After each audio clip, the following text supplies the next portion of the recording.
চীনামাটির দেশ শব্দটি শুনতেই অবাক লাগছে, তাই না? বিষয়টা অনেকটাই দেখা হয়নি চক্ষু মেলিয়া ঘর হইতে দুই পা ফেলিয়ার মতো। এমনই একটি জায়গা আছে অনন্য রূপসী বাংলাদেশের ভেতরেই। ময়মনসিংহ বিভাগের অন্তর্ভুক্ত বাংলাদেশের মধ্যাঞ্চলের জেলা নেত্রকোনা। রাজধানী থেকে গাজীপুর ময়মনসিংহ জেলা মারিয়ে পৌঁছাতে হয় সীমান্তবর্তী জেলা নেত্রকোনায়। সেখানেই আছে চীনামাটির পাহাড়। পাহাড় বলা হলেও এগুলো মূলত ছোট ছোট টিলা। নেত্রকোনা জেলার বিরিশিরি অন্যতম একটি দর্শনীয় স্থান। সেখানকার বিজয়পুর সাদামাটির জন্য খ্যাত। দুর্গাপুর উপজেলার বিজয়পুর ও এর আশেপাশের এলাকায় আছে চীনামাটির খনি। চীনামাটির এসব টিলা দেখতে খুবই মনোমুগ্ধকর। লাল সাদা নীলাভ সহ বাহারি সেখানকার মাটির রং।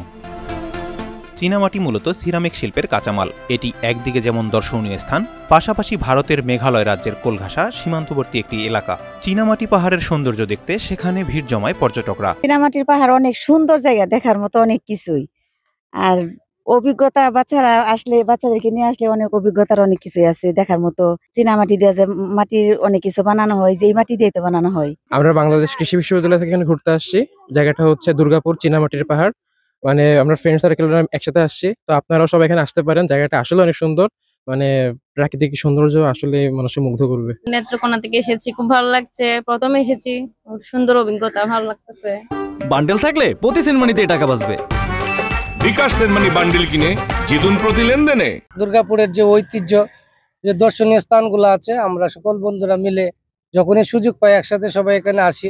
এটা দিন দিন আসলে খুবই মানুষের কাছে আকর্ষণীয় হয়ে উঠছে। এটা আমাদের জন্য, দুর্গাপুরবাসীর জন্য একটা গর্বের বিষয়। আমার জীবনের প্রথম এখানে আসলাম, চীনামাটির পাহাড়। তো আপনারাও আসবেন, অনেক সুন্দর জায়গা, খুব সুন্দর দৃশ্য এখানে। খুব ভালো লাগতেছে। আসলে আমাদের এই অঞ্চলে তো পর্যটন কেন্দ্র নাই, এটাই এই আমাদের হাতে গোনা দুই একটা পর্যটন কেন্দ্র আছে, সেই জন্য উপভোগ করতেছি আর কি। চাইলে একদিনের জন্য ঘুরে আসতে পারেন আপনিও। এখানে আছে নীল জলের সোমেশ্বরী নদী, আর ঠিক ওপারে ভারতের বড় বড় পাহাড়। এমন একটি দৃশ্য যে কোনো প্রকৃতিপ্রেমীর মন ভুলিয়ে দিতে যথেষ্ট। ছোট বড় টিলা, পাহাড় ও সমতল ভূমি জুড়ে প্রায় 15.5 কিলোমিটার দীর্ঘ ও 600 মিটার প্রস্থ এই খনিজ অঞ্চল। পর্যটকরা মুগ্ধ হয়ে সেখানকার সৌন্দর্য উপভোগ করেন। ঢাকার মহাখালী বাস স্ট্যান্ড থেকে সরাসরি দুর্গাপুর যাওয়ার বাস ছাড়ে। ভাড়া পড়বে 350 থেকে 400 টাকা। 5 থেকে 7 ঘন্টার মধ্যেই আপনি পৌঁছে যাবেন অপরূপ প্রাকৃতিক সৌন্দর্যে ভরপুর বিরিশিরিতে। বাস শুকনগরী পর্যন্ত যাবে। সেখান থেকে নৌকায় ছোট নদী পার হতে হবে। ওপার থেকে রিক্সা বা মোটর সাইকেল যোগে যেতে পারেন সেই চীনামাটির পাহাড়। রিক্সায় গেলে ভাড়া পড়বে 80 থেকে 100 টাকা। দুর্গাপুরে থাকার জন্য ভালো মানের বেশ কয়েকটি গেস্ট হাউস আছে। এছাড়া আরও কিছু মধ্যম মানের হোটেল আছে। এসব হোটেলে 150 থেকে 400 টাকার মধ্যে থাকার ব্যবস্থা আছে। যে রেস্ট হাউসে থাকবেন সেখানেই খাবারের ব্যবস্থাও আছে। এছাড়া বিভিন্ন মধ্যমানের রেস্টুরেন্টে ভাত ডাল থেকে শুরু করে মাছ মাংস খেতে পারবেন। যদি বাজেট ট্যুরের প্ল্যান করে থাকেন তাহলে কমপক্ষে 5 জন হলে ভালো হয়। এতে থাকা খাওয়ার খরচ কিছুটা কম পড়বে। নেত্রকোনা জেলার দুর্গাপুর উপজেলাটি সীমান্তবর্তী এবং পাহাড়ি অঞ্চল। এছাড়াও এখানে অসংখ্য নদী থাকার কারণে বরাবরই পর্যটকদের জন্য একটি আকর্ষণীয় স্থান হিসেবে স্থান করে নিয়েছে।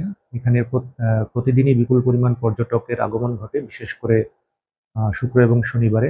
ইতোমধ্যে বিজয়পুর চীনামাটির কাছাকাছি একটি পর্যটন সেবা কেন্দ্র রয়েছে। সেই সেবা কেন্দ্রটি আমাদের উপজেলা প্রশাসনের পক্ষ থেকে ইজারার ব্যবস্থা করা হয়েছে। সেখানে পর্যটকদের জন্য ওয়াশ ব্লক বা বিশ্রামাগার রয়েছে। এছাড়া আমরা ওই চীনামাটির এলাকায় আরও কিছু ওয়াশ ব্লক নির্মাণের জন্য পরিকল্পনা করেছি এবং আশা করছি যে শীঘ্রই আমরা সেগুলো নির্মাণ কাজ শুরু করতে পারবো। বান্ডেল থাকলে প্রতি সেনমানিতে টাকা বাঁচবে। বিকাশ সেনমানি বান্ডেল কিনে জিতুন প্রতি লেনদেনে। বর্তমানে চীনামাটি উত্তোলন বন্ধ থাকায় এটি পরিণত হয়েছে দেশের অন্যতম একটি ট্যুরিস্ট স্পটে। হাতে সময় করে ঘুরে আসতে পারেন অপরূপ প্রাকৃতিক সৌন্দর্যের এই চীনামাটির দেশ থেকে।